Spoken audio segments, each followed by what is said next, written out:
met John Jackson, I'd say about 10 or 12 years ago, when I first became active in the executive board for the South Texas Council. At that point, he was already heavily involved in the board and participating at great length. And I began to admire his participation and the role that he played on the board. And I'll tell you, the thing I admire most about John Jackson is his capacity for leadership. He's definitely sets a standard for taking charge of problems and leading the way through difficulties, whether it's financial problems or just structural, foundational problems for the scouting program. He just does a tremendous job of leading the way for others in the program.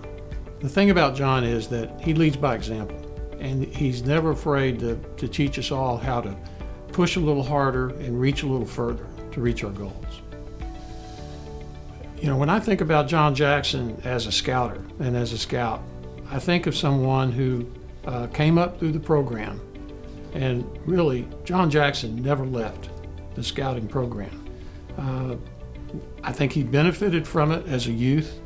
I think if you ask John, he'll tell you that a large part of his leadership abilities comes from his experiences as a scout. John, you deserve all of this, whether you like it or not. I can't imagine anyone better in our area for being celebrated for a Distinguished Citizen of the Year. You have done a lot for this scouting program, and that's how I know you best. But I also know that other people are going to talk about the other things you've done for your community and what you mean for the people and institutions elsewhere in Corpus Christi and Rockport and the coast of Bend. For all of that, we thank you and we owe you a lot. I got to know John, I guess, first on the Boy Scout Council Board and have enjoyed that relationship ever since. John's a special person. He's got a big heart, and he always is willing to help. And what I admire most is that he sees the project through, all the way through to the very end. Probably the best memory I have of John is when we were all trying to figure out how to raise money for Camp Karankawa. And several of us were asking ourselves who we could get to lead that effort. And we all decided John Jackson was the right person for the job. And we went to John and said, John, here's what we're planning and here's what we want to do. And we think we need to raise a certain amount of money. And John not only volunteered for it, he was anxious to help and decided that we weren't asking for enough and we needed to raise more money to help out Camp Karankawa. John Jackson really exemplifies the Scout Oath and Scout Law. It would be difficult to pick out what exact parts, because I would say that he exemplifies all of them. But if I had to choose just a few of them, I would say he's trustworthy, he's helpful, and he's cheerful. And those are difficult things to do, particularly when you're in stress situations or where you're asked to do big tasks, which he's been asked to do on multiple occasions for the council. And John always has a smile on his face and always has a helping and cheerful word for everybody else. And he's just a great all-around person with a big heart. John, I can't think of anybody who deserves this honor more than you do. You've been a special friend not only to me and my family, but to the scouting program as a whole in South Texas. You've done yeoman's task in raising money and in being council president and in many other phases of the Boy Scout program. But most of all, you have a heart for scouting and a heart for scouts. And I want to thank you for that, and thank you for your leadership, and thank you for all the many hours you put in helping the scouting program in South Texas. I came to know John in this building. He was a member of the old Gulf Coast Council Board of Directors, and I was invited to be a member of the Gulf Coast Council Board of Directors. And as a member of the Board of Directors, I got to know John, I got to work with John, I got to travel with John. And so scouting is what brought us together. I thought it was really interesting that when I came on board the Gulf Coast Council, there was a picture that I'll always remember of the flagpole at Camp Karankawa. And John was a young scout standing in front of that flagpole. And of course, he grew up in this area. He grew up in the Rockport area. And his scouting career started at Camp Karankawa. Well, I grew up in Fort Worth. I grew up in the old Longhorn Council, and our scout camp was Worth Ranch in Palo Pinto, Texas. And while John and I were working together in scouting, we became a member, our team, of the camp inspection team. And so one day I asked John, I said, you know, I grew up in the Longhorn Council, and I've been asked to go and do a camp inspection of my camp. Would you go with me? And he did. And it was, it really kind of brought two scouters together in places that meant so much to that one to me and Camp Karankawa to John, and I'll always remember that. That's pretty hard because there's a lot I admire about John, but his dedication is probably the one thing that I absolutely admire about John. If John looks you in the eye and says, I'm going to help you with a project, I'm going to lead a project, I'm going to be involved in a project, you can take it to the bank, because his dedication to the causes that he believes in is unsurpassed by anybody I know.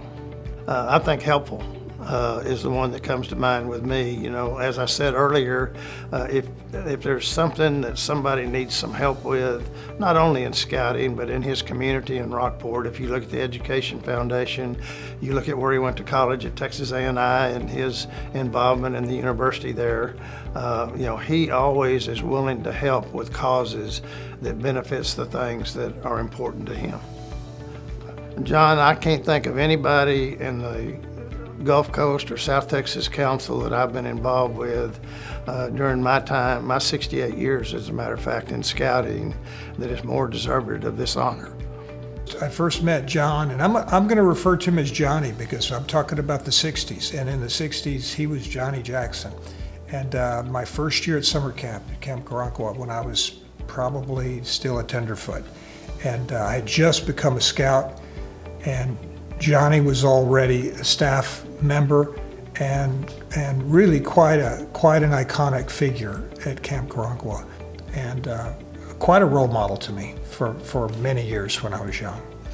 You know, the thing that impresses me most when I think about John is the sheer reach, and this is not so much a story but an observation, but you know, this was the baby boom generation, and there were a lot of us, and the scout camp was full. It was full all summer long, and there were hundreds of kids every week and thousands of kids over the course of the summer, and maybe even tens of thousands over the course of Johnny's tenure on the staff. And I think the number of young lives he touched is just staggering. And if even a small fraction of them carry memories like I do of Johnny Jackson and what a figure he was at the camp, there are hundreds of adults that could trace in important parts of their youth to John Jackson. Johnny was such a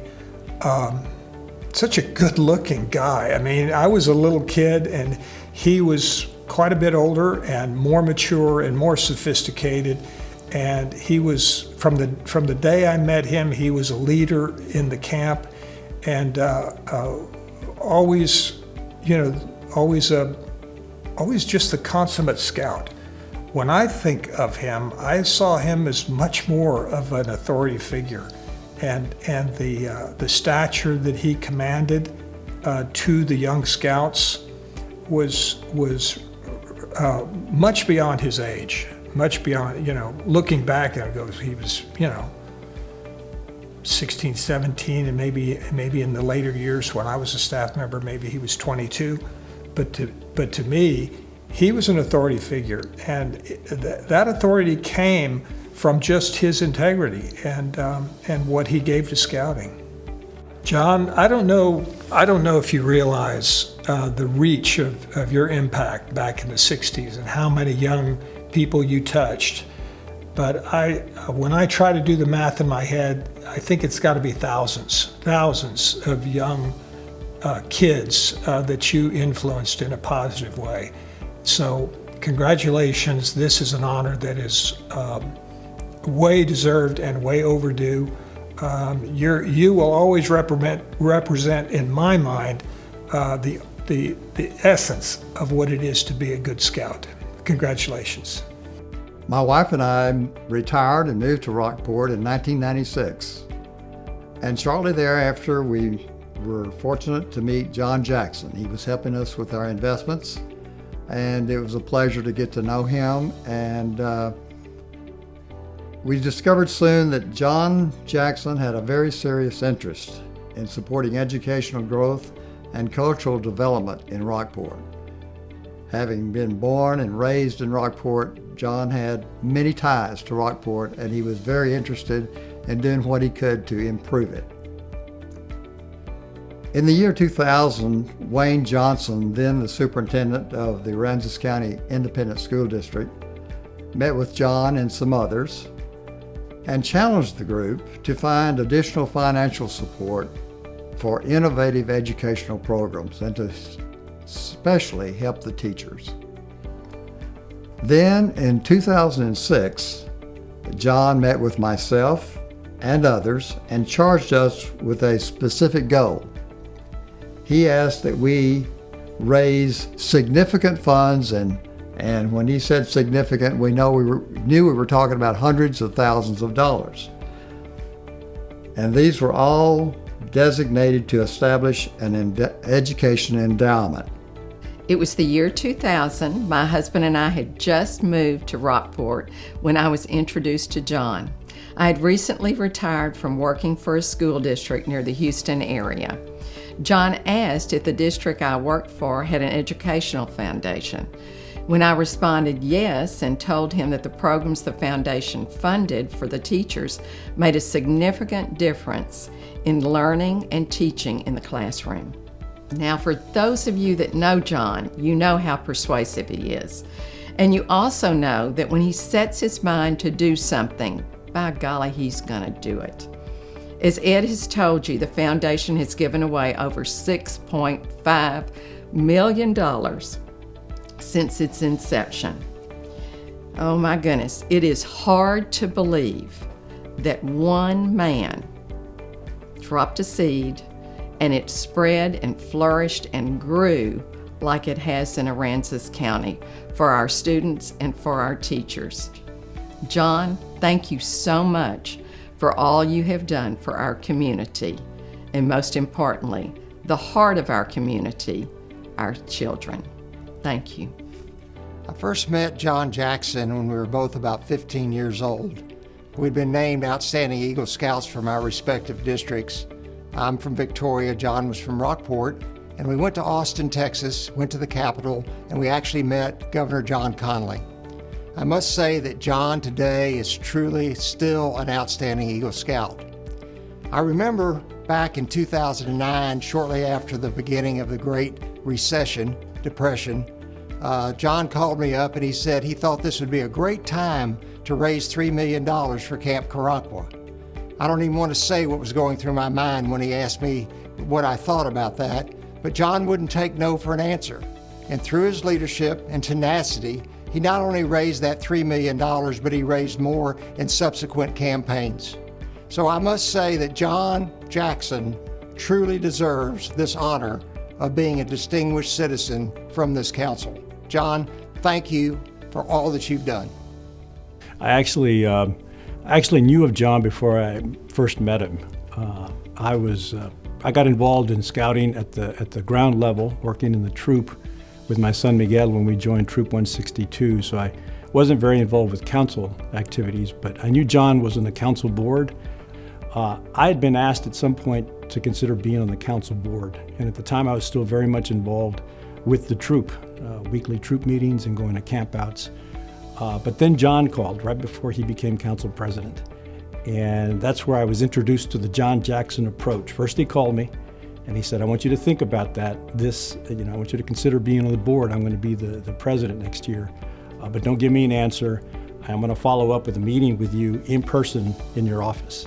And that's exactly what John did. And he came, and how could I say no? For any of you who know John, and I think everybody here does, when John Jackson comes to your office and asks you personally to do something, there's only one answer, and that was yes.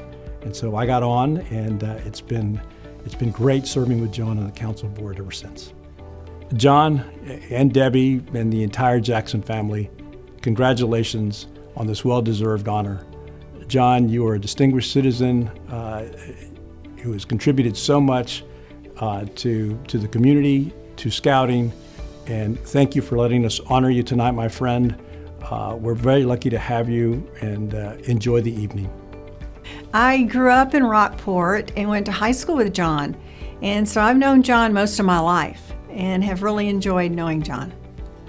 John exemplifies the best form of leadership that I've ever seen. The term service-oriented directly impacts the world around him, and John does this with the ease and comfort of someone that just comes natural to him.